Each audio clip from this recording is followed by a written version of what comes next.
우리 로마서 11장 13절부터 24절까지 한 절씩 교독하겠습니다. 로마서 11장 13절부터 24절까지 저부터 읽겠습니다. 내가 이방인인 너희에게 말하노라. 내가 이방인의 사도인 만큼 내 직분을 영광스럽게 여기노니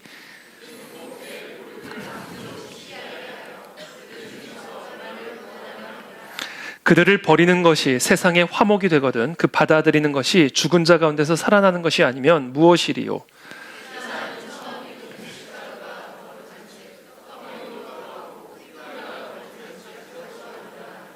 또한 가지 얼마가 꺾이었는데 돌감람 나무인 네가 그들 중에 접붙임이 되어 참 감람나무 뿌리의 진액을 함께 받는 자가 되었은즉 가지들을 자랑할지라도 뿌리가 너를 보존하는 것이. 그러면 네 말이 가지들이 꺾인 것은 나로 접붙임을 받게 하려 함이라 하리니 또다 너는 믿음으로 높은 마음을 품지 말고 도려드려. 하나님이 원가지들도 아끼지 아니하셨은즉 너도 아끼지 아니하시리라. 그러므로 하나님의 인자심과 넘어지는 자들에게는 준엄하심이 있으니 너희가 만일 하나님의 인자하심에 머물러 있으면 그 인자가 너희에게 있으리라. 그렇지 않으면 너도 지키는 바 그들도 믿지 아니하는데 머무르지 아니하면 접붙임을 받으리니 이는 그들을 접붙이실 능력이 하나님께 있음이라. 내가 원 돌 감람나무에서 찍힘을 받고 본성을 거슬러 좋은 감람나무에 접붙임을 받았으니 원가지인 이 사람들이야 얼마나 더 자기 감람나무에 접붙이심을 받으랴. 아멘. 자, 오늘은 이스라엘의 회복과 통일한국이라는 주제를 가지고 오늘 하나님의 말씀을 우리 함께 나누도록 하겠습니다. 이 사도 바울에게는 자신을 무척 혼란스럽게 만드는 삶의 난제 세 가지가 있었습니다. 첫 번째는 질병의 가시였고요. 두 번째는 민족의 가시였습니다. 하나님의 선택을 받은 자신의 동족 이스라엘이 하나님으로부터 버림을 받아 하나님의 심판과 저주 아래 있게 됐다는 사실은 사도 바울을 무척 혼란스럽게 만드는 그런 난제 중에 난제였습니다. 자, 이것과 더불어 세 번째, 사도 바울에게 도무지 이해가 되지 않는 혼란스러운 난제가 하나 있었는데 그것은 뭐냐? 자신의 동족 유대인들이 저 하나님의 심판과 저주를 받아 고통 가운데 있는 그 사실로 인해 고통스러워하고 있는 바울에게 유대인의 사도가 아닌 이방인의 사도로서의 부르심을 주셨단 말이에요. 저는 그게 사도 바울로서는 도무지 이해하기가 어려웠을 것 같다는 생각이 좀 듭니다. 마치 이 북한에 대해서 애통해하고 있는데 저기 아프리카 선교사를 보내는 것 같은 그런 느낌인 거죠. 도대체 아프리카 선교와 저 북한의 회복에 무슨 연관성이 있을까? 이런 혼돈스러움이 있지 않았겠습니까? 내가 정말 갈망하고 내가 애통해하는 건 이 문제인데 하나님이 나에게 시키는 건 이거예요. 거기서 오는 괴리감이죠. 아마 사도 바울에게 그와 같은 괴리감으로 인한 그런 혼돈스러움이 있었을 거다. 저는 그렇게 좀 추론을 해봅니다. 그러던 어느 날 사도 바울은 습관적으로 정한 시간에 하나님의 말씀을 읽고 묵상하는 가운데 성령의 음성을 듣게 됩니다. 그리고 깨닫게 됩니다. 그것이 오늘 본문의 말씀입니다. 13절입니다. 내가 이방인인 너희에게 말하노라. 내가 이방인의 사도인 만큼 내 직분을 영광스럽게 여기노니 이는 혹 내 고륙을 아무쪼록 시기하게 하여 그들 중에서 얼마를 구원하려 함이라. 깨달은 거예요. 하나님께서 나를 이방인의 사도로 부르신 이유는 이방인의 구원만을 위한 것이 아니라 나의 동포 유대 민족의 구원을 위한 것이구나 라는 사실을 성령께서 깨닫게 해주신 거예요. 이방인과 유대인 사이에는 축복의 연결고리가 존재하는구나. 이방인의 구원과 유대인의 구원 사이에 존재하는 축복의 사슬이 있음을 깨닫게 된 겁니다. 그리고 바로 그것이 세계의 역사를 이끌어 가시는 하나님의 경륜이라는 사실에 눈이 열리게 된 거예요. 저 여러분들 모두가 이와 같은 하나님의 경륜에 대하여 눈이 열리시게 되기를 예수님의 이름으로 축복합니다. 이방인의 역사와 이 한반도의 역사는 연결되어 있습니다. 이스라엘의 역사와 한반도의 역사는 연결이 되어 있습니다. 이스라엘의 회복과 저 북한 땅의 회복은 연결이 되어 있어요. 북한 땅의 회복과 이스라엘의 회복은 연결이 되어 있습니다. 이게 하나님이 세계 역사를 이끌어 가시는 경륜이에요. 그래서 나를 저 고통받고 신음하는 저주 아래 있는 유대인들을 내버려 두고 이방인으로 보내는구나. 그래서 사도 바울은 대부분 이방인들로 구성된 이 로마 교회 편지를 쓰면서 유대인과 이방인은 축복의 사슬로 연결되어 있는 한 몸, 분리될 수 없는 한 몸이라는 사실을 강조하고 있습니다. 그러면서 그 같은 그 연결고리의 메커니즘을 조금 더 구체적으로 15절에 이어서 설명합니다. 그들을 버리는 것이 세상의 화목이 되거든 그 받아들이는 것이 죽은 자 가운데서 살아나는 것이 아니면 무엇이리요? 이 축복의 사슬을 조금 더 현미경으로 구체적으로 들여다보면서 그 메커니즘을 우리에게 설명해주고 가르쳐주고 있는 거예요. 첫 번째, 그들을 버리는 것이 세상의 화목이 되었다. 이거를 깨닫게 된 거예요. 유대 민족의 넘어짐과 실패. 유대 민족이 예수 그리스도를 십자가에 못 박아 죽이고 그리스도가 구약에 예언된 메시아라는 사실을 부인함으로써 유대 민족은 하나님의 버림을 받게 됐어요. 그러나 그와 같은 하나님의 버리심 안에는 인간의 육안에는 보이지 않는 놀랍고도 신비로운 하나님의 섭리가 있었다는 사실을 보게 된 겁니다. 그건 뭐예요? 세상의 화목이 되었다. 유대인들이 그리스도를 거부함으로 하나님의 버리심을 당함으로 어떤 일이 일어났냐면 세상에 화목이 일어났다. 이 세상의 화목은 무엇을 의미하냐면 유대인과 이방인 사이에 연합이 이루어졌다.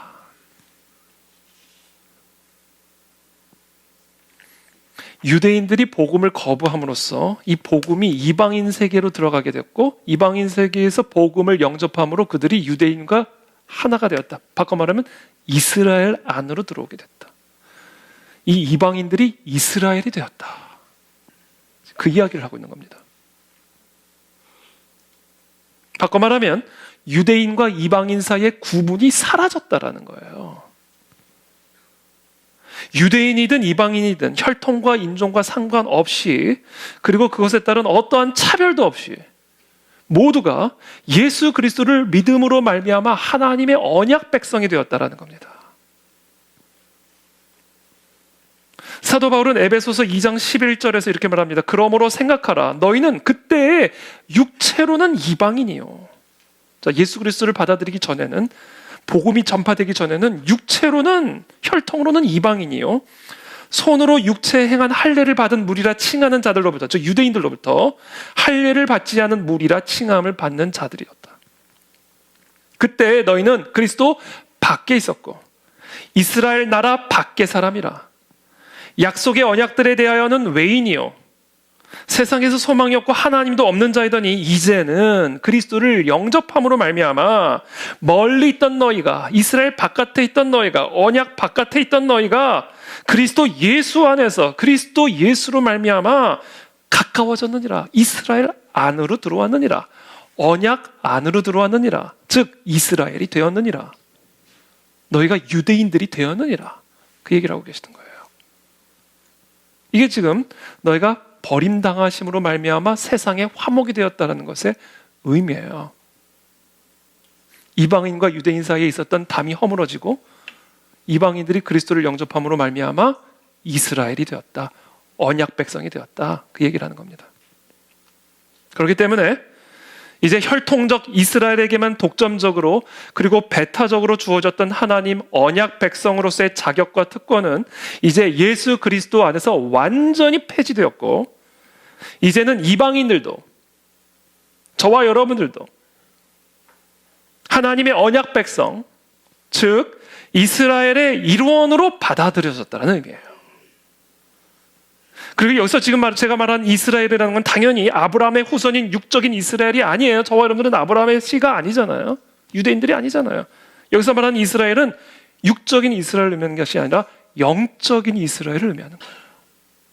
저와 여러분들이 예수 그리스도를 믿음으로 말미암아 하나님의 언약 백성, 육적인 이스라엘이 아닌 영적인 이스라엘이 되었다. 영적인 유대인이 되었다. 그것이 지금 사도 바울의 가르침입니다. 여기서 우리는 사도 바울이 로마서에서 두 종류의 이스라엘을 동음 이의어로 사용하고 있다는 사실을 여러분들이 반드시 기억해야 합니다. 오늘은 여러분 그냥 신학 강의 듣는다 이렇게 생각하세요. 오늘 신학교에 왔다. 오늘 저는 신학 교수다. 이렇게 안 믿겨져서 그냥 그렇게 믿으세요. 오늘 그냥 강의 듣는다. 그렇게 생각하셔야 돼요. 이걸 정확하게 이해하셔야 성령이 열립니다. 사명의 길이 열립니다. 하나님의 역사하심을 체험할 수가 있는 거예요. 언제나 교회사를 보세요. 부흥은요, 진리의 말씀, 감춰졌고 가려졌던 희미했던 진리의 말씀을 선명하게 드러나면서 하나님이 일하시는 거예요. 모든 건 하나님이 하시는 거예요. 하나님의 영이 다 하시는 거예요. 근데 그 하나님의 영이 언제 역사하시는지 아세요? 진리를 드러낼 때예요. 하나님의 영은 진리의 영이기 때문에 그래요. 저는 오늘 예배를 통해서 우리의 마음과 생각 가운데 드리워져 있는 모든 진리가 아닌 안개들이 다 거두어지게 되기를 축복합니다. 특별히 이스라엘에 대한 안개가 거둬져야 됩니다.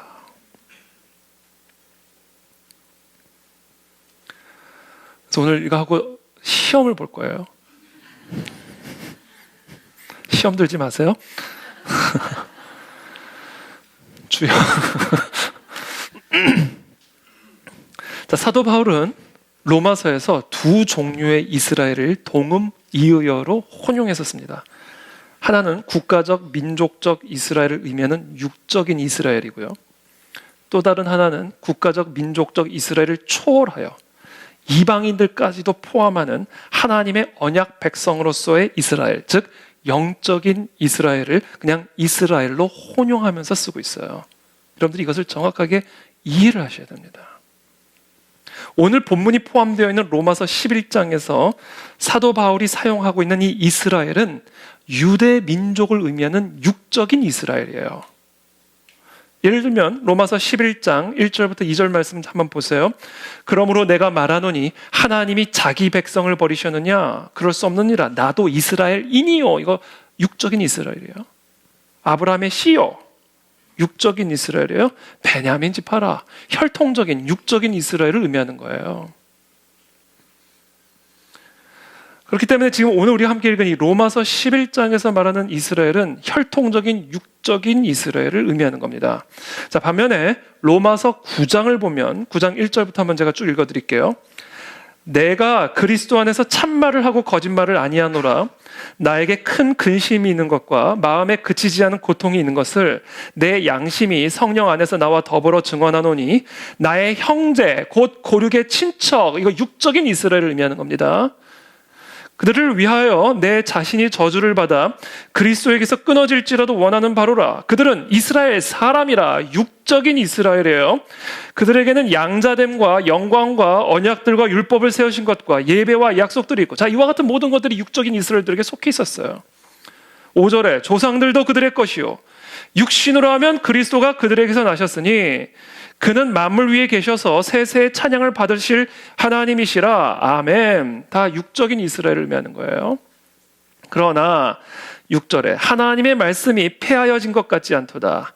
이스라엘에게서 난 그들이 육적인 이스라엘이에요. 그러나 다 이스라엘이 아니요. 이게 무슨 뚱딴지 같은 말씀이에요? 이스라엘에게서 난 자들이 다 이스라엘이 아니라는 거예요. 이게 무슨 얘기예요? 이스라엘에게서 난 자들, 즉 아브라함의 씨, 육적인 이스라엘이 다 이스라엘이 아니다. 다 영적인 이스라엘은 아니다. 그 얘기를 하고 계시는 거예요. 이걸 분리해서 우리는 로마서를 읽어야 됩니다. 계속해서 말합니다. 7절에 또한 아브라함의 씨가 육적인 이스라엘이 다 그의 자녀가 아니라 다 영적인 이스라엘이 아니라 오직 이삭으로부터 난 자라야 네 씨라 영적인 이스라엘이라 불리리라. 8절에 곧 육신의 자녀가 육적인 이스라엘이 하나님의 자녀가 아니요 영적인 이스라엘이 아니요 오직 약속의 자녀가 영적인 씨로 영적인 자녀로 여기심을 받느니라. 그 얘기를 하고 계시는 겁니다. 그래서 우리는 이 로마서를 여러분들이 읽을 때 앞으로 성령 전체를 바라볼 때 육적인 이스라엘과 영적인 이스라엘을 정확하게 분리해서 보셔야 되고요. 예수 그리스도의 십자가 복음을 믿음으로 말미암아 아브라함의 씨가 아닌 이스라엘이 아닌 우리들이 이스라엘이 되었다. 이게 복음이에요. 하나님의 언약 백성이 되었다. 이게 복음이란 말입니다. 사도 바울은 지금 그것을 얘기하는 거예요. 그들이 버려짐으로 말미암아 저 유대인들이 육신의 육적인 이스라엘들이 예수 그리스도의 복음을 거부함으로 말미암아 그 복음이 이방인들에게 흘러들어갔고 그들이 그리스도를 영접함으로 말미암아 영적인 이스라엘이 되어 이스라엘 안으로 화목하게 들어갔다는 거예요. 언약 백성 안으로.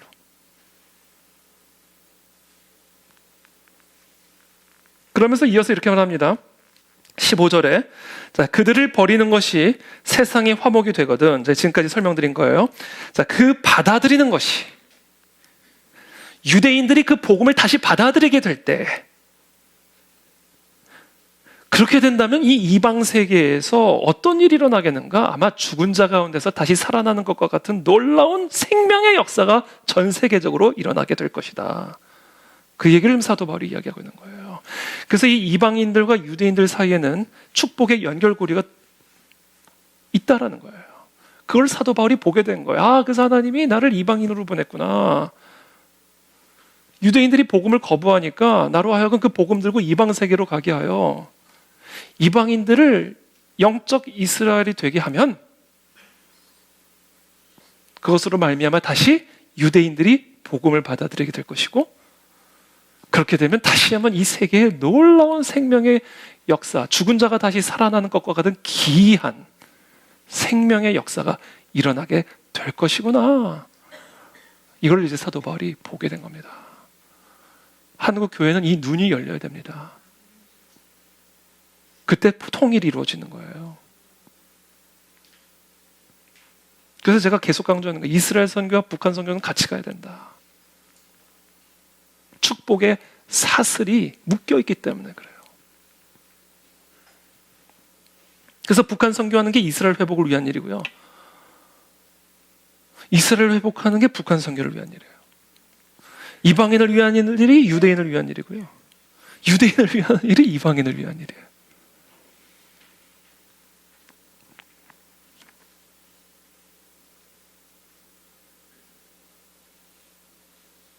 그러면서 사도 바울은 비유를 통해 계속해서 동일한 내용을 반복하여 설명합니다. 로마서 11장 16절입니다. 제사하는 처음 익은 곡식 가루가 거룩한 즉 떡덩이도 그러하고 뿌리가 거룩한 즉 가지도 그러하니라. 자, 떡덩이의 거룩함은 그것의 재료가 되는 곡식 가루의 거룩함에 전적으로 의존하고 있죠. 가지의 거룩함은 그 가지의 뿌리의 거룩함에 의존하고 있는 거예요. 그러니까 모든 것이 뿌리에 달려 있다는 겁니다. 그러면서 17절에 감람나무의 비유를 이어서 설명합니다. 또한 가지 얼마가 꺾이었는데 돌 감람나무인 네가 그들 중에 접붙임이 되어 참 감람나무 뿌리의 진액을 함께 받는 자가 되었은즉. 자, 이게 무슨 말씀이에요? 가지 얼마가 꺾였다. 이건 무슨냐면 참 감람나무에 붙어있던 가지가 꺾여져서 참 감람나무로부터 떨어져 나가게 됐다는 거예요. 그래서 그 참 감람나무의 뿌리로부터 흘러나오는 진액을 받지 못하여 이 참 감람나무에 붙어있던 가지가 마른 가지, 죽은 가지, 저주받은 가지가 돼버렸다는 거예요. 그것이 지금 내 동족, 내 고륙, 저 육적인 이스라엘의 상태다라는 겁니다. 그런데 돌 감람나무인 너가, 이방인 그리스도인들을 얘기하는 거예요. 로마 교회에 있었던 이방인들을 얘기하는 거예요. 돌 감람나무에 붙어있던 가지였던 너가, 이방인들이 거기서부터 꺾여져서 떨어져 나와 참 감람나무에 접붙임을 당함으로써 이제는 너희가 그 참 감람나무의 뿌리에서부터 흘러나오는 진액을 공급받게 됐다는 거예요. 그래서 너희가 이제 이스라엘이다라는 거예요. 꺾인 가지는 17절에서 지금 사도 바울이 이야기하는 꺾인 가지는 그리스도의 복음을 거부한 유대인들, 이스라엘 민족을 의미하는 것이고 참 감람나무는 하나님의 언약 백성들의 공동체를 의미하는 거예요. 그래서 돌 감람나무에 붙어있던 가지가 하나님의 언약 백성들에게 접붙임을 받아 그 뿌리로부터 흘러나온 진액을 공급받는 복이 있는 백성, 언약 백성이 됐다는 얘기입니다. 구약 시대에는 그와 같은 하나님의 언약 공동체를 이스라엘이라고 불렀어요. 즉 구약 시대에는 아브라함의 후손으로 태어나서 모세의 율법을 따라 육체의 할례를 받으면 하나님의 언약 백성이 되었었습니다. 그때는. 그리고 그와 같은 백성들, 하나님의 언약 백성들의 공동체를 이스라엘이라고 불렀어요. 민족적인 의미에서의 이스라엘. 그랬기 때문에 구약 시대에 하나님의 언약 백성은, 하나님의 언약 백성이었던 이스라엘은 혈통적이고 율법적이고 그리고 육체적인 것이었어요. 그러나 이제 예수 그리스도의 구속 사역의 성취로, 구약 예언의 성취로 말미암아 이제 하나님의 언약 백성들의 공동체를 의미했던 이스라엘은 이제 신약 시대에 와서는 교회로 대체가 된 거예요. 왜요? 예수 그리스도께서 그 구약의 그림자들을 성취하시는 실체가 되셨기 때문에. 그리고 그 그리스도를 영접하는 자들마다 다 하나님의 언약 백성이 되었기 때문에, 영적인 이스라엘이 되었기 때문에 이제 하나님의 언약 공동체는 혈통적인 이스라엘이 아닌 영적인 이스라엘, 즉 교회로 대체가 된 거예요. 그게 복음입니다. 구약 시대의 이스라엘은 그림자요 모형이고, 그 그림자와 모형의 실체는 인종과 혈통과 상관이 없이, 유대인이든 이방인이든 상관이 없이 오직 그리스도를 믿음으로 말미암아 거듭난 하나님의 언약 백성들의 공동체, 그게 이스라엘이고 그게 교회인 거예요. 이와 같은 구약 시대의 그림자인 이스라엘과 신약 시대의 실체인 영적인 이스라엘을, 교회를 연관짓기 위해, 연관성을 강조하기 위해서 사도 바울은 계속해서 신약 시대의 교회들을 영적인 이스라엘이라는 개념으로 설명하고 있는 거예요. 로마서 2장 28절 한번 보십시오. 무릇 표면적 유대인이, 육적인 유대인이 유대인이 아니요, 이제는 예수 그리스도를 영접한 이면적 유대인이 유대인이라는 거예요. 표면적 유대인이 유대인이 아니요, 표면적 육신의 할례가 아니니라. 오직 이면적 유대인이 유대인이며, 영적인 유대인이 유대인이며, 할례는 육체의 할 것이 아닌 마음의 할지니 영의 할지니, 참된 할례는 율법 조문에 있지 아니한 것이라. 이제 다 육체 할례는 영적인 할례로 대체가 된 겁니다. 표면적 유대인은 이젠 영적인 유대인으로 다 대체가 된 거예요. 왜요? 예수 그리스도께서 성취하셨기 때문에. 구약에 예언된 이 모든 그림자를 십자가에서 다 실체가 되어 성취하셨기 때문에. 구약의 율법은 다 모형이요, 구약의 성막들은 다 그림자요, 어린 양 황소의 피들은 다 그림자요. 이제는 예수 그리스도와 그 십자가의 제사가 실체다라는 거예요. 그래서 그 실체를 믿음으로 이방인이든 유대인이든 다 이스라엘이 된다는 거예요. 그게 교회라는 거예요. 그게 복음입니다, 여러분. 이 복음의 진리가 선명하게 살아나야 돼요.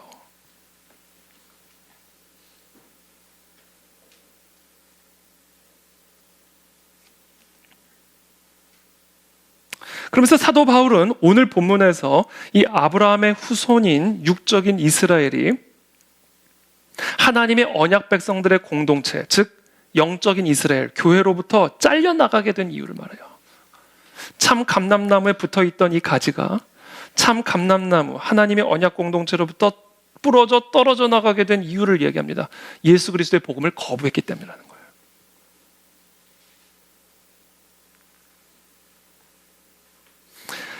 그러나 역설적이게도 돌 감람나무에 붙어있던 이방인들은 참 감람나무에 그리스도를 영접함으로 말미암아 접붙임을 당해 결국 그 진액으로부터 공급받는 영생을 누리는 하나님의 언약 백성이 됐다는 얘기를 사도 바울이 지금 하고 있는 겁니다. 그러면서 사도 바울은 로마 교회의 대다수를 차지하고 있었던 이방인 그리스도인들에게 다음과 같이 덧붙여 권면하고 또 경고를 합니다.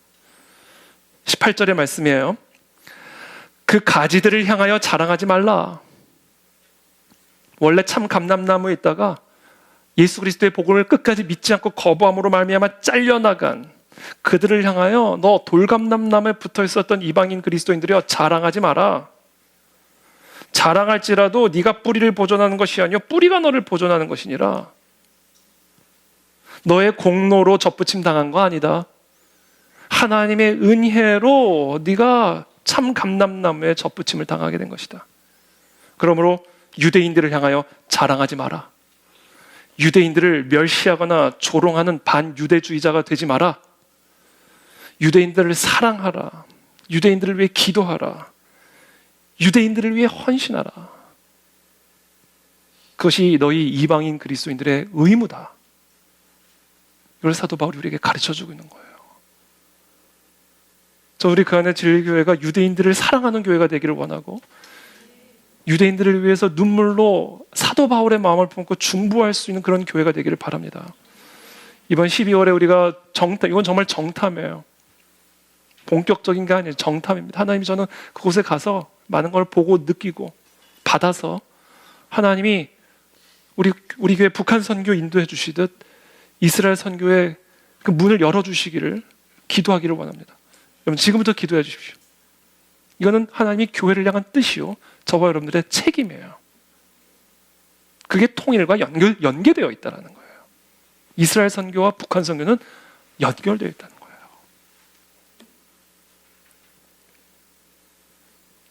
그러니까 교회마다 조금 이렇게 집중하는 그런 교회에 집중하는 선교지들이 다 다르잖아요. 어떤 나라는 일본, 어떤 교회는 오늘 이렇게 어떤 교회는 일본, 또 어떤 교회는 아프리카, 어떤 교회는 북한. 근데 어떤 교회는 또 한국, 그렇죠? 근데 어떤 선교지를 가든요, 항상 상수로 붙어가야 되는 나라가 이스라엘이에요.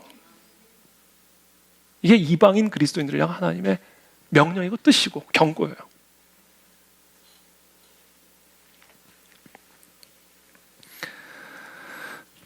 그러면서 19절, 20절에 이렇게 말씀하십니다. 그러면 네 말이 가지들이 꺾인 것은 나로 접붙임을 받게 하려 함이라 하리니 옳도다. 그들이 믿지 아니함으로 꺾이고 맞아. 그들이 꺾였기 때문에 너희들이 접붙임을 받을 수 있었어. 연결되어 있는 거야. 그들이 믿지 아니함으로 꺾이고 너는 믿었기 때문에 접붙임을 당했어. 그러니까 너도 절대로 높은 마음을 품지 말고 너희도 이스라엘처럼 믿음을 저버리고 참 감람나무에서 꺾여질 수 있으니 두렵고 떨림으로 끝까지 믿음을 지켜야 돼. 그 얘기를 하고 있는 거예요. 봐, 이스라엘 봐. 참 감람나무의 원가지로 붙어 있었던 민족이야. 근데 그들이 예수 그리스도의 복음을 거부함으로 말미암아 하나님이 잘라내버리셨어. 너희는 원래 돌감람나무에 붙어있던 가지들이야. 그들이 복음을 거부함으로 말미암아 하나님의 주권적인 은혜로 너희가 참 감람나무에 접붙임을 받게 된 거야. 그런데 그렇다 할지라도 이스라엘 봐. 너도 믿음 끝까지 지켜내지 않으면 꺾여져 버려져. 경고하고 있는 거예요. 그러므로 높은 마음을 품지 말고 도리어 두려워하라. 그러면서 22절에 이렇게 말합니다. 그러므로 하나님의 인자하심과 준엄하심을 보라.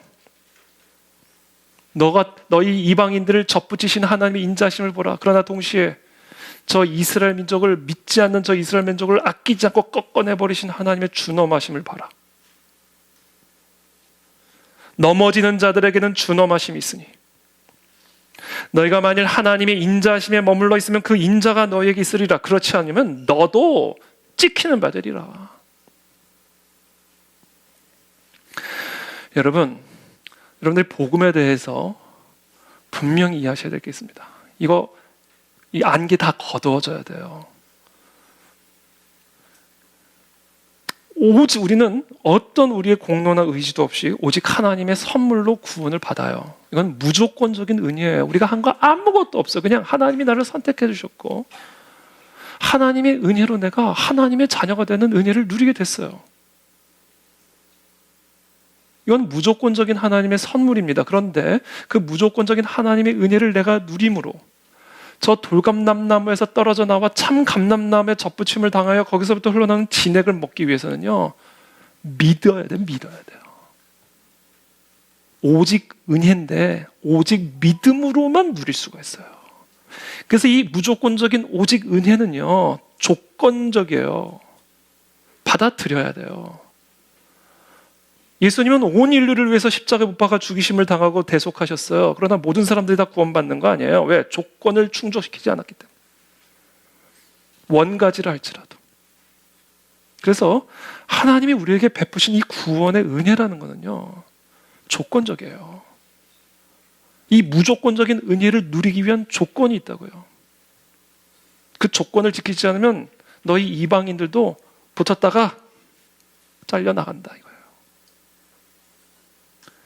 근데 오늘 한국 교회 가운데 있는 많은 그 신학적 안개, 왜곡된 가르침 중에 하나가 한 번 붙으면 이거는 영원 무궁하다라는 잘못된 가르침이에요.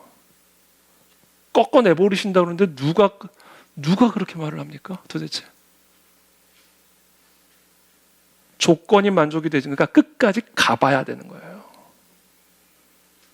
그게 지금 가려져 있단 말이에요, 한국 교회 안에. 이거 걷어내야 됩니다.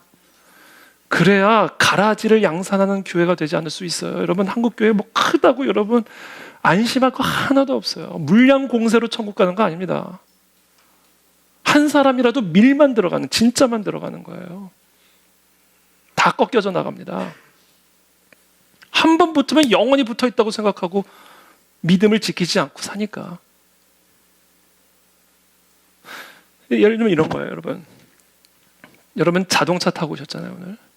여러분 자동차, 나는 내가 직접 만든 자동차 타고 다닌다, 이런 분 계세요? 없죠? 우리는 자동차를 타고 다니지만 내가 타고 다니는 자동차를 위해서 내가 한 일은 아무것도 없어요. 이건 그냥 오직 은혜예요. 어떤 사람들이 밤새도록 연구해가지고요, 밤새도록 만든 거야. 자기 돈 투자해가지고. 우리가 지금 타고 다니는 자동차를 위해서 우리가 한 일은 1도 없다. 아무것도 없다. 이건 오직 선물이에요. 근데 그렇다고 해서 그냥 자동차 매장 가서 그냥 타고 나올 수 있어요? 없어요. 돈을 내야만 하는 거예요. 조건이 있단 말이에요. 이 조건만 지불을 하면 내가 한 것은 아무것도 없는 이 선물을 오직 은혜로 받아 누릴 수가 있게 되는 거예요. 이게 복음이에요. 이게 복음이라고요. 근데 여기서 조금 이해를 돕기 위해서, 근데 이거는 할부로 사는 거예요, 우리가. 끝까지 완부를 해야 돼요. 끝까지 완부를 해야 된다고요. 가봐야 하는 거예요. 그 차가 진짜 내 차가 될지 안 될지. 안 그러면 돈 중에 뺏겨가요.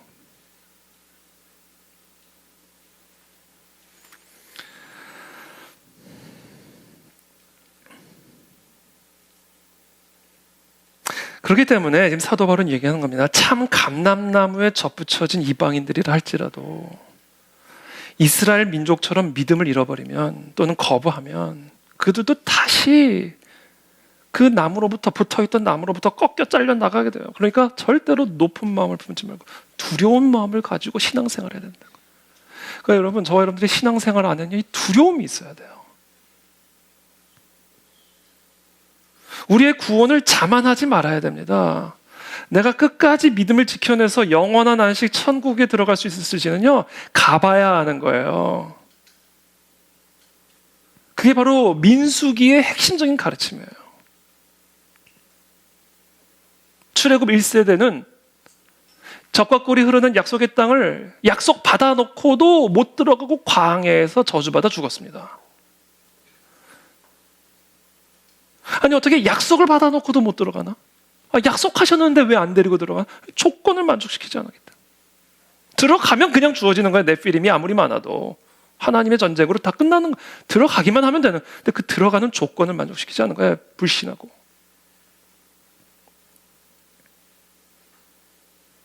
그 출애굽 1세대의 그 비극적인 실패가 출애굽 2세대에게 교훈이 되고 경고가 돼가지고 이들은 믿음으로 들어가 정복한 겁니다. 이것은 이 민수기에 기록된 이 출애굽 1세대의 실패 그리고 출애굽 2세대의 성공은요, 이건 모든 그리스도인들을 향한 경고로 기록된 거예요. 유대인들의 실패가 이방인들의 교훈이 되고 경고가 된다는 거예요. 그러니까 높은 마음을 품지 말고 두려워 떨라는 거예요. 출애굽 1세대를 보라는 거예요. 그래서 고린도전서 10장 11절 12절에서는 그 민수기에 기록된 내용을 가지고 사도 바울이 이렇게 설교합니다. 그들에게 일어난 이런 일은 저 출애굽 1세대가 약속 받아놓고도 그 약속을 누리지 못하고 광야에서 죽은 이유는 분보기가 되고 또한 말세를 만난 우리를 깨우치기 위하여 기록되었느니라.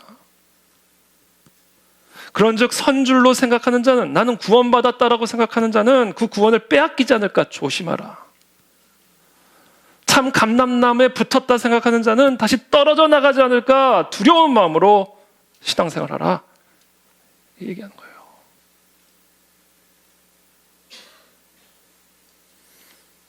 히브리서 기자도 동일하게 말합니다. 형제들아, 너희는 삼가 혹 너희 중에 누가 믿지 아니하는 악한 마음을 품고 살아계신 하나님에게서 떨어질까 조심할 것이요. 이거 성도들에게 하는 설교예요. 오직 오늘이라 일컫는 동안에 매일 피차거면, 신앙생활은요 오늘 하는 거고 매일 하는 거예요. 내일 일은 난 몰라. 오늘 하루하루를 승리해야 끝까지 경주하는 겁니다. 어제 됐다고 끝난 거 아니에요. 오늘 하셔야 돼요. 오늘. 내가 모태신앙이든 목사든 뭐든 상관이 없는 거. 오늘 신앙인이어야 돼요.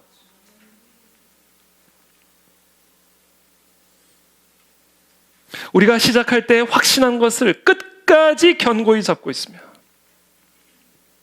그리스도와 함께 참여한 자가 되리라. 참 감람나무에 붙으리라. 그 얘기하는 겁니다. 그러면서 로마서 11장 23절 24절에 이렇게 말합니다. 그들도 믿지 아니하는데 머무르지 아니하면 접붙임을 받으리니. 자, 그런데 이제는 유대인들에게로 시선이 돌아가요. 자, 그들도 이미 참 감람나무에서 떨어져 나간 그 이스라엘 백성들이라 할지라도 믿지 않는데 머무르지 않고 믿음으로 그리스도를 받아들이게 되면, 저 유대인들이, 이스라엘 민족들이 예수 그리스도의 복음을 다시 받아들이게 되면 다시 그들도 참 감람나무에 접붙임을 당하게 되리니 이는 그들을 접붙이실 능력이 하나님께 있음이라. 이거는 하나님의 능력으로 이루어질 일이라는 거예요. 그래서 뭐예요? 반드시 이스라엘의 회복은 된다라는 겁니다. 하나님의 능력으로. 우리가 뭘 해서가 아니라 전적으로 하나님의 때에 하나님의 주권적인 능력으로 이스라엘은 다시 복음을 받아들이게 될 것이고, 그래서 이스라엘의 회복이 일어나게 될 것임을 확실하게 믿으라는 거예요. 반드시 된다. 조선 땅이 회복됐잖아요, 여러분. 조선 땅. 조선 땅이 회복이 된 거는요, 물론 선교사들을 통해서 많은 일들이 일어나지만 하나님의 주권적인 능력으로 이루어진 일입니다. 이스라엘도 동일하다는 거예요. 하나님의 주권적인 능력으로 홍해가 갈라지게 될 것이고 광야의 길이 나는 새 일을 행하게 될 것이라는 거예요. 제 3의 출애굽이 이루어진다고요. 네가 원 돌감람나무에서 찍힘을 받고, 24절에 본성을 거슬러 좋은 감람나무에 접붙임을 받았으니, 자, 너희 이방인들도 너희의 본성을 거슬러서 돌 감람나무에서 떨어져 나와 참 감람나무에 붙었으니, 하물며 원래 참 감람나무에 붙어있던 이스라엘 백성들은 오죽 확실하게 접붙임을 당하겠느냐. 이스라엘의 회복은 반드시 이루어진다. 그리고 그것은 하나님의 능력으로만 이루어질 일이다. 겸손해야 돼요. 우리는 선교를 할 때 겸손해야 됩니다. 이 겸손하지 않을 때 이게 사기가 돼요. 사기가 될 수 있어요. 마치 내가 다 하는 것이냐, 마치 우리가 다 하는 것이냐. 그때 우리의 선교가 사기가 될 수 있다고요. 그래서 우리는 선교를 하든 구제를 하든 무슨 일을 하든 진짜 낮고 낮은 겸손함으로 하나님을 졸졸졸졸 따라가는 그런 마음으로 가야 돼요. 하나님이 다 하셔야 되는 일이고 하나님만이 하실 수 있는 일이에요. 우리가 통일을 위해서 뭘 합니까? 그렇잖아요. 홍해 앞에서 이스라엘 백성들이 뭐를 해요? 발 동동 구르는 거 왜 할 수 있는 게 뭐가 있냐고요. 그걸 가르치잖아요. 너희는 가만히 있어. 내가 하나님됨을 알기만 하면 된다는 거예요. 그게 선교다. 그게 선교다. 이스라엘 회복은 반드시 이루어지게 될 것이고 그것은 100% 전적으로 하나님의 주권에 속한 문제입니다. 자, 그렇다면 여기서 오늘 제가 이제 결론으로 치닫게 될 핵심적인 마지막 주제입니다. 그렇다면 여기서 이스라엘의 회복은 무엇을 의미하는 것일까? 제가 아까 시험 본다고 그랬죠? 객관식 문제입니다. 1번, 이스라엘의 회복이란 이스라엘 백성들이 저 팔레스타인 땅으로 다 귀환하는 것이다.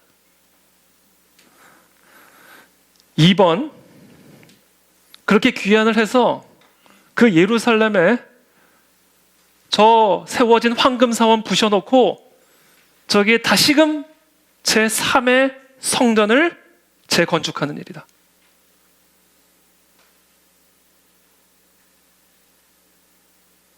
3번,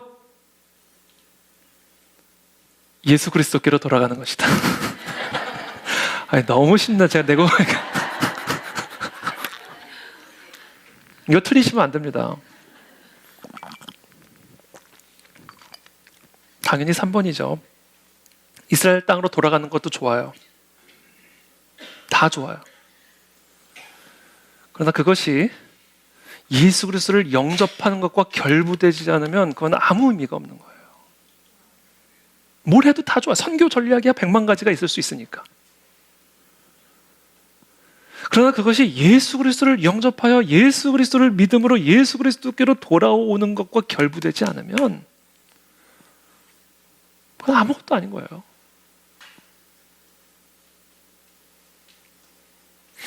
알리야 운동. 이 알리야 운동이라는 게 뭡니까? 알리야라는 것은 하나님께로 올라가다, 성전으로 올라가다 이런 뜻이에요.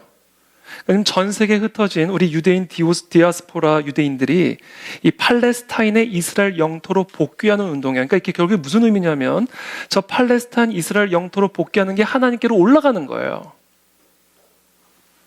저 팔레스타인 땅으로 돌아가는 게 성전으로 올라가는 것을 믿는 거예요.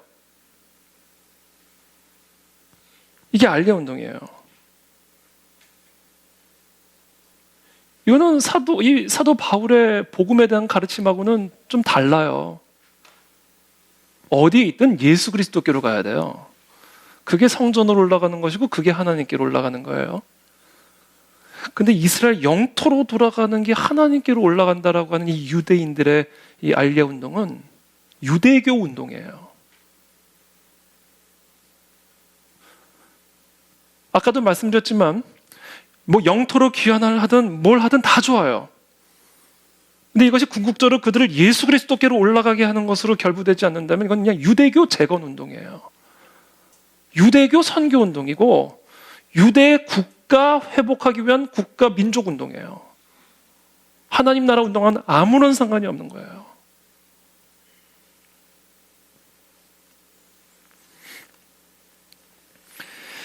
이스라엘은 70년 제2 예루살렘 성전의 파괴와 함께 전 세계로 흩어졌죠. 그러다 1948년 5월 14일에 이스라엘이 건국을 합니다.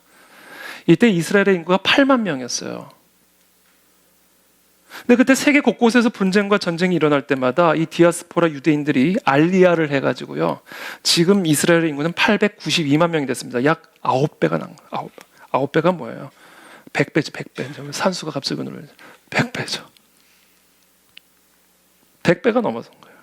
그러니까 최근 이스라엘 정부의 디아스포라 부서의 보고에 의하면 2020년 코로나 때문에 정부가 공항을 봉쇄했음에도 불구하고 알리야 비행기는 계속해서 이스라엘에 들어왔습니다. 미국에서 3,043명, 프랑스에서 2,537명, 러시아에서는 6,749명, 그리고 우크라이나에서는 29,993명이 알리야를 했습니다. 그렇다면 유대인들은 왜 그토록 알리야를 하려고 하는 것일까요? 이 알리야 운동을 하는 그 이유, 성경적 근거가 있습니다. 이 사람들이, 이 유대인들이. 예레미야서 16장 15절이에요. 이스라엘 자손을 북방 땅과 그 쫓겨났던 모든 나라에서 인도하여 내신 여호와께서 살아계심을 두고 맹세하리라. 내가 그들을 그들의 조상들에게 준 그들의 땅으로 인도하여 드리리라. 바로 이 예레미야서 16장 15절의 말씀을 성취하기 위해서 알리야를 하는 거예요. 그와 동시에 사무엘하 7장 1절부터 14절 예언에 따라 다윗의 자손인 메시아의 오심을 예비하기 위해 예루살렘의 제3성전을 지어 하나님에게 희생 제사를 드리기 위한 거예요. 영토로 귀환하여 성전 재건하는 겁니다. 이게 유대인들의 알리야 운동이에요. 이거는 복음적인 성경의 가르침과 배치되는 거예요. 예레미야 16장 15절은 이스라엘 백성들이 기원전 537년에 고레스의 칙령으로 바벨론 포로에서 다 영토로 귀환했음을 말하고 이미 다 성취된 거예요. 다윗의 자손인 메시아는 이미 2000년 전에 이 땅에 오셔서 우리의 모든 죄를 대속하신 십자가 제사의 제물로 스스로 성전이 되셨어요. 예수께서 대답하여 이르시되 너희가 이 성전을 헐라. 예루살렘에 서 있던 제2성전 스룹바벨 성전 저거 헐라. 내가 사흘 동안에 일으키리라. 유대인들이 이르되 이 성전은 46년 동안에 지었거늘 네가 3일 동안에 일으키겠느냐 하더라. 그러나 예수는 성전된 자기 육체를 가리켜 말씀하신 것이라.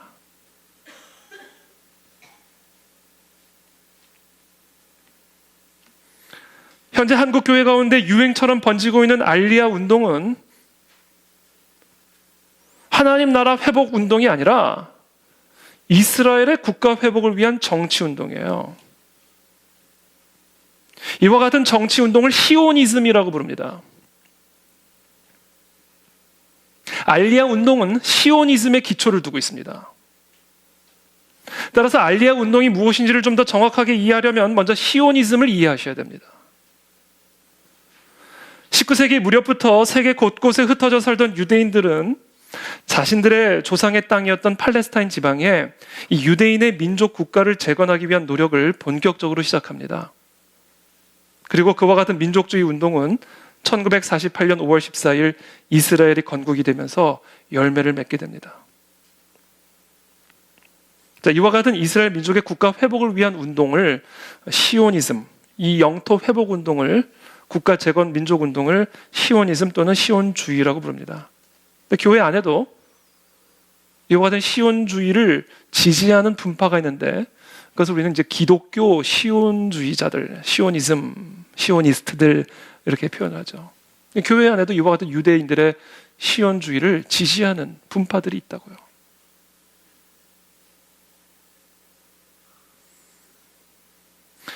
한국 교회 가운데 일어나고 있는 이 알리야 운동은 바로 이 기독교 시온주의의 일환입니다.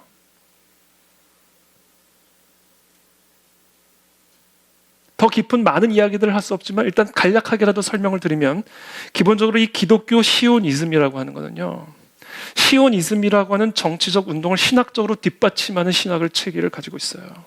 마치 노아의 세 아들 가운데 함이 저주를 받죠. 이 사람이 흑인이었다고 그러죠. 그래서 흑인 노예 제도를 정당화하는 신학적 체계를 만든 것과 같은 거예요.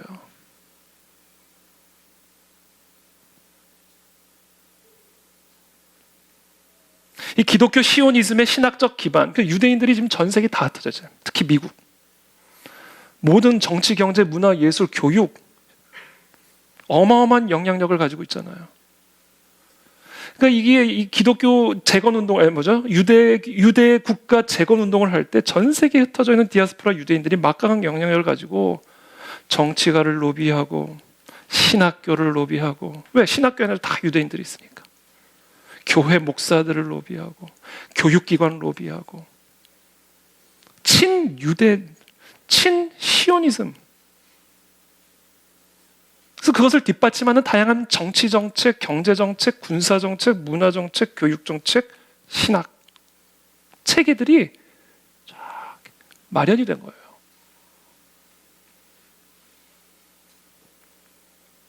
한국 교회는 미국에 직접적인 영향력을 있죠. 정치 동맹, 군사 동맹, 영적인 동맹까지. 이런 부분들이 자연스럽게 우리 안에도 흘러 들어온 거죠. 특히 이제 일제시대 때. 자, 기본적으로 기독교 시오니즘의 신학적 기반은 세대주의 신학이에요. 세대주의 신학. 이 세대주의 신학이라는 것은 19세기에 등장한 신학 사조로서 등장 초기부터 종교개혁 사상과 대립하는 신학 사상입니다.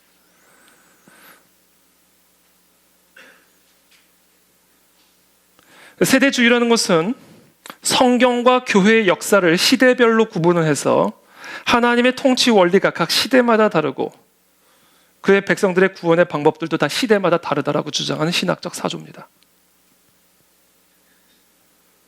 또한 세대주의의 성경적 해석은 종교개혁적 성경 해석과 다릅니다. 세대주의는 종교개혁의 성경 해석과 달리 철저하게 문자적으로만 해석해야 된다고 주장합니다.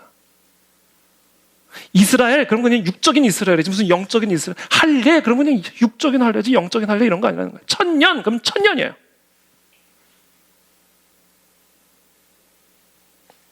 그러나 종교개혁의 성경 해석은 그렇지 않습니다. 영적으로 해석해야 될 건 영적으로 해석하고 비유적으로 해석해야 될 건 비유적으로 해석하고 문자적으로 해석해야 될 건 문자적으로 해석하고 그 모든 것을 성경의 큰 틀 안에서 지혜롭게 분별하면서 해석하는 거예요.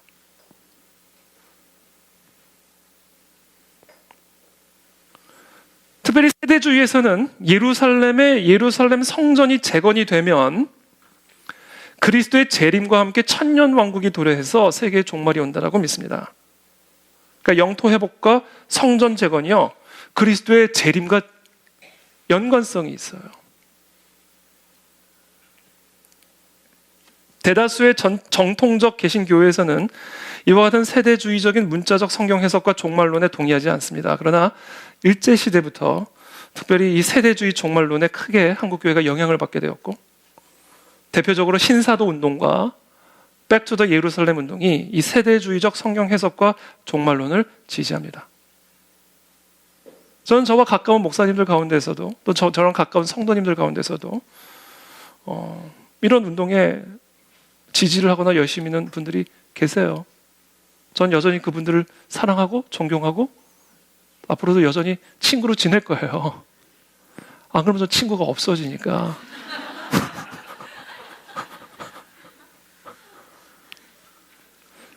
그러나 아닌 건 아니다 이거죠. 아닌 건 아니다.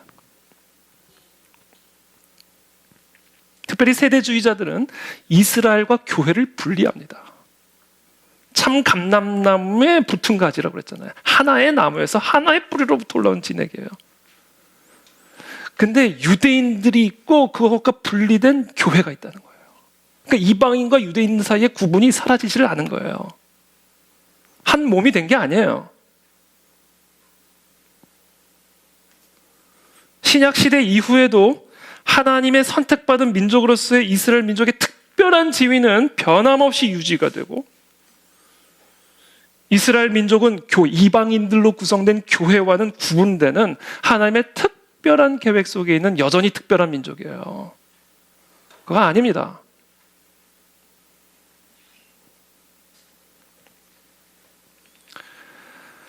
저는 기독교 시오니즘은 세대주의적 신학에 기반을 두고 있고 또 다른 신학적 기반이 있는 게 두 언약 신학이라고 하는 거예요. 이것은 무엇이냐면 하나님이 아브라함과 맺으신 언약은 영원한 언약이다. 그 언약은 그렇기 때문에 여전히 유효하고 그렇기 때문에 유대인들은 예수님을 믿을 필요가 없이 하나님이 아브라함과 맺은 그 영원한 언약을 통해서 구원하신다는 거예요. 그러니까 유대인과 이방인들이 구원받는 방법이 달라요. 유대인들은 하나님이 아브라함과 맺은 그 영원한 언약을 통해서 하나님의 언약 백성이 되는 것이고 이방인들은 그와 같은 언약을 맺지 않고 아브라함의 후손이 아니니까. 그래서 이 이방인들은 예수 그리스도를 믿음으로 구원받는 거예요. 그러니까 예수님은요, 이방인들만을 위한 분이에요. 그러니까 유대인들은 유대교로 구원받고 이방인은 복음으로 구원받는다는 얘기입니다. 이건 성경 왜곡을 넘어 이단적인 해석이죠. 로마서 11장은 이와 같은 주장들 정확하게 배치됩니다. 사도 바울의 전체적인 논증은 유대인 그리스도인과 이방인 그리스도인들 사이에 단 하나의 참 감람나무밖에 없다는 사실을 오늘 분명하게 말하죠. 두 종류의 나무가 있는 게 아니에요. 한 나무에 접붙임 받는 거예요. 유대 민족만의 특별한 지위는 없습니다. 거부하면 잘려 나가는 거예요. 그게 사도 바울의 복음이고 성경이 우리에게 가르쳐주고 있는 진리입니다.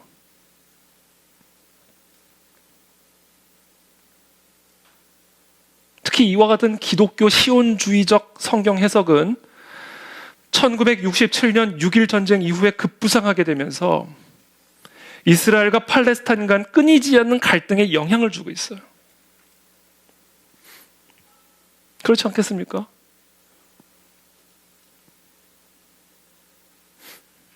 아브라함에게 약속된 땅이 현재 요르단, 레바논, 시리아에 걸쳐 있다면서 그 땅을 회복하기 위한 중동 전쟁을 지시한다거나, 그리고 그와 같은 중동의 전쟁을 아마겟돈 전쟁으로 보고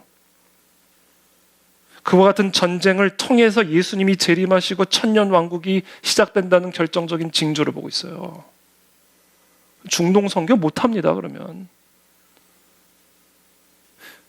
중동 선교 못해요. 중동 포기해야 돼요. 그래서 그러니까 이게 중동 선교가 지금 꼬인 이유가 그 중에 하나예요. 이게 완전히 중동 선교에 지금 들어갈 수가 없어요. 기독교인들은 다 시온주의자라고 생각하니까.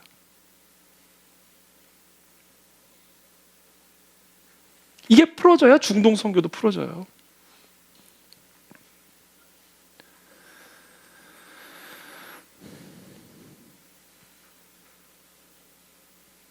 그래서 이와 같은 신학을 기반으로 하는 이 기독교 시오니즘은 유대인의 팔레스타인 귀환과 구약에 기록된 영토 전체에 걸친 이스라엘 국가 수립을, 예수님의 재림과 통치를 앞당기는 일을, 우리가 그렇게 하면 예수님이 오신다는 거예요. 아니에요. 이건 전적으로 하나님의 능력에 속한 거지. 우리가 뭐 땅 정복하고 성전 재건한다고 돌아오시는가? 우리가 예수님 끌어오는 거 아니란 말이에요. 근데 이런 것들을 지지하는 게 기독교인의 사명이다. 그게 이스라엘 선교다. 그게 예수님의 재림을 준비하는 길이다. 이렇게 생각하는 신학적 기반들이 있다고요. 그리고 이와 같은 기반이 물론 알리아 운동의 전체적인 기반은 아니지만 그 중에 아주 핵심적인 기반을 차지하고 있는 거예요.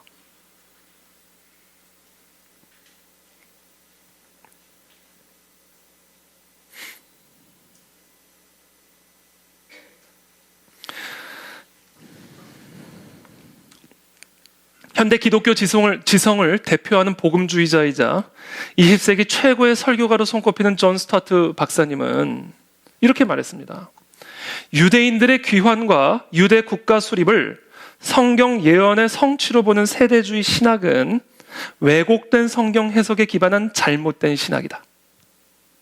유대인들의 회복은 영토나 국가 회복이 아닌 메시아이신 예수 그리스도께로 돌아오는 것이다.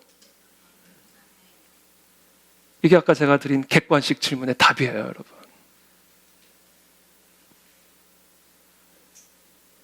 근데 너무나 안타깝고 또 안타까운 일은 이 기독교 시오니즘의 일환으로 펼쳐지고 있는 이와 같은 알리아 운동을, 그래, 알리아 운동이 다 잘못된 거라고 저는 얘기하지는 않을게요. 왜냐하면 그 가운데 진짜 이 선교적 목적으로, 선교적 수단으로 할 수도 있는 거니까.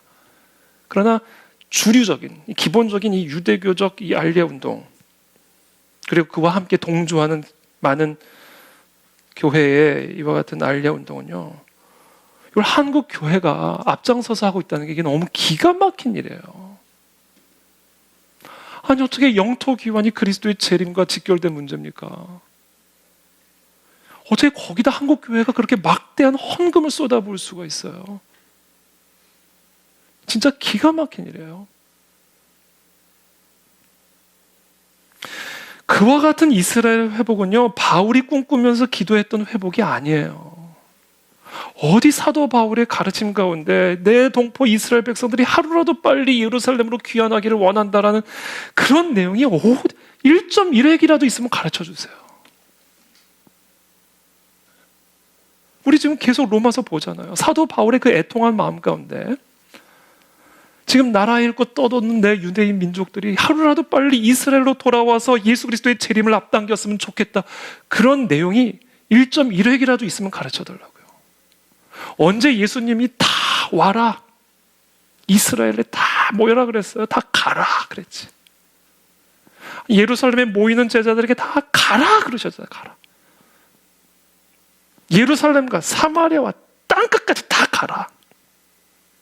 내가 세상 끝날까지 너희와 함께하라. 그러니까 예수님이 기대하는 예수님의 제자들은요, 예루살렘에서 만나는 거 기대하시는 거 아니에요.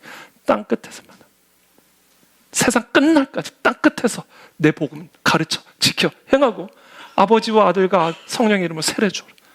난 너를 땅끝에서 만나겠다. 이게 그리스도의 재림이에요. 어디 이스라엘에서 예수님 돌아오면 예수님이 오십니까? 이런 복음을 가리는 이런 가르침들이 어디 있어요?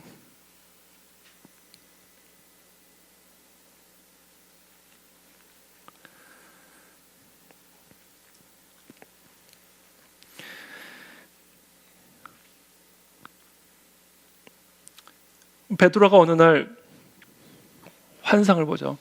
보자기에 모세의 율법에 절대로 먹으면 안 되는 동물들이 가득 담겨진 보자기가 오르락 내리락 하는 걸 보죠. 그때 하나님의 음성이 들립니다. 저것을 잡아 먹어라.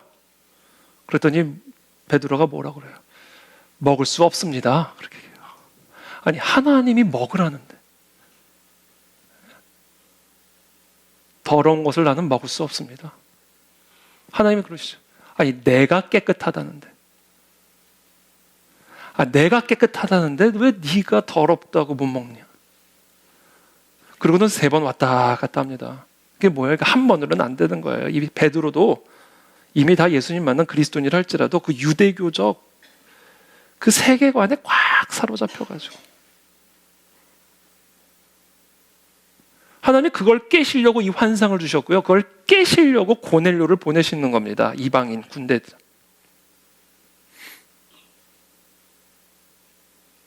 하나님이 고넬료와의 만남을 허락하시죠. 그리고 고넬료의 고넬료가 보낸 그 신하들을 따라 이제 고넬료에게 가죠.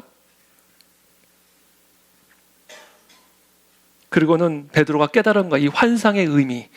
그리고 고넬료와의 이 모든 만남 가운데 담겨진 하나님의 계시를 들으면서 마치 사도 바울의 눈이 열린 것처럼 이런 뜻이 있었구나 깨닫게 된 것처럼 드디어 사도 베드로도 이 눈의 비늘이 벗겨지면서 깨달은 거야. 하나님이 그런 환상을 보여주신 이유, 이 이방인 고넬료와의 만남을 허락하신 이유가 바로 여기에 있구나. 그러면서 이렇게 그들에게 설교합니다. 베드로가 입을 열어 말하되 내가 참으로 하나님은 사람의 외모를 보지 아니하시고 각 나라 중 하나님을 경외하며 의를 행하는 사람은 다 받으시는 줄을 깨달았도다. 사람은 외모를 보고, 하나님은 외모를 보지 않는다. 유대인이든 이방인이든 혈통 보지 않는다. 예수 그리스도의 복음을 받아들이면 다 이스라엘이 되었구나. 이제는 더럽고 깨끗하고 이런 거 없구나. 이제 유대인과 이방인의 구분은 완전히 사라졌구나. 이스라엘에게서 난 자가 다 이스라엘이 아니구나. 더 이상 혈통적 이스라엘이 아니구나. 그러므로 이제 더 이상 거기에 묶여있지 말라. 하나님 말씀하신 거예요. 혈통을 기준으로 한 이스라엘은 이제 다 끝났다. 국가를 기준으로 한 이스라엘은 다 끝났다. 성전을 기준으로 한 이스라엘은 다 끝났다는 거예요. 예수 그리스도가 땅이고 예수 그리스도가 성전이고 예수 그리스도가 이 모든 것의 실체다라는 거예요. 예수 그리스도께로 돌아오면 누구나 다 이스라엘이다라는 거예요.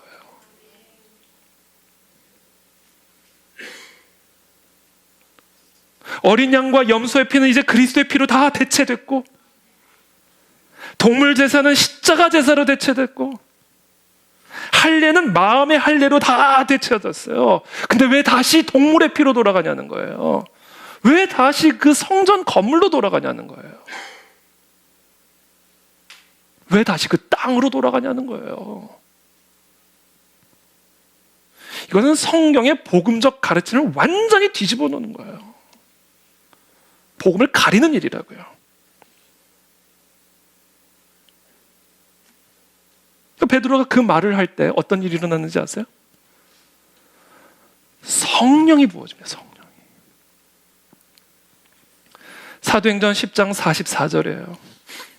베드로가 이 말을 할 때에 성령이 말씀 듣는 모든 사람에게 내려오시니 베드로와 함께 온 할례 받은 신자들이 이방인들에게도 성령 부어 주심으로 말미암아 논란이 있는 방언을 말하며 하나님 높임을 들음이러라.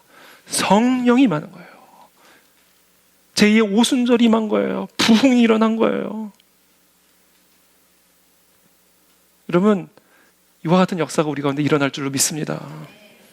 그것을 위해서는요, 한국 교회와 한국 교회 지도자들과 한국 교회 성도들 안에 이 십자가의 복음을 엉뚱한 땅, 제사, 성전 이런 것들로 가리고 있는 이 복음의 정수를, 진리를, 십자가를, 그리스도를 가리고 있는 모든 것들 다 걷어내야 돼요. 십자가만을 붙들고 십자가에게로만 돌아오도록 해야 돼요. 십자가만 찬양하고 십자가만 설교해야 됩니다. 그때 진리의 영이신 성령 하나님께서 우리 가운데 임하심으로써 그 십자가 복음이 진리임을 우리 가운데 입증해 주시는 거예요. 죽은 자가 살아나는 역사를 통해 저 북한 땅에 하나님의 놀라운 생명 역사가 일어나는 것들을 통해 이 복음만이 진리임을 우리 가운데 입증해 주시는 겁니다. 그래서 우리 그 안에 진리 교회는, 또 우리 한국 교회가 정말 성경으로 돌아와야 됩니다. 성경을 읽어야 돼요. 성경을 공부해야 돼요. 그래야 진리가 회복이 되고 복음이 살아납니다. 이게 다 성경을 모르니까 복음을 가리는 이상한 것들로 덕지 덮어놓고 있는 거예요. 그러니까 성령님이 우리 가운데 일하실 수가 없는 거죠.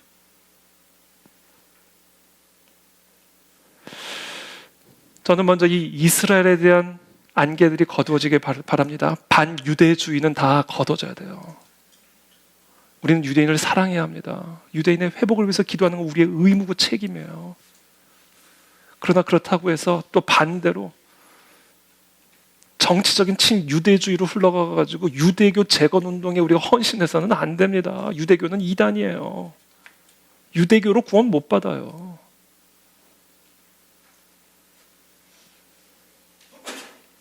우리는 이 이스라엘의 회복을 위해서 이스라엘과 관련하여 비성경적인 안개들을 다 걷어내야 돼요. 그래서 이스라엘이 예수 그리스도께로 돌아오도록 기도해야 합니다. 그것을 위해서 중보하고 또 그것을 위해서 헌신해야 합니다. 이스라엘은 반드시 회복됩니다. 또한 북한에 대한 안개 걷어내야 됩니다. 북한은 홍해예요. 통일은 홍해예요. 우리 힘으로 할 수 있는 일이 아니에요. 이미 지난 70년 동안 홍해처럼 갈라져 버려서 못 건넙니다. 미국도 못 건너요. 아무도 못 건너요. 저 홍해 바다는.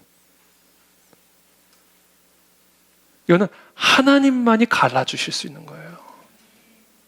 그래서 우리는 철저하게 겸손해야 됩니다. 철저하게 낮아져야 돼요.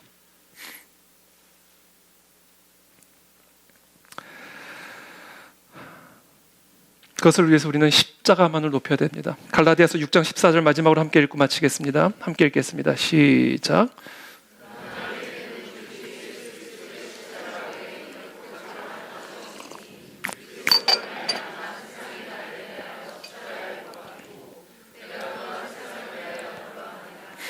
할례나 무할례가 아무것도 아니라 오직 새로 지으심을 받는 것만이 중요하니라. 아멘. 예수 그리스도 십자가 외에는 아무것도 자랑하지 않겠다. 이렇게 되는 만큼 성령 하나님 우리 가운데 역사하십니다.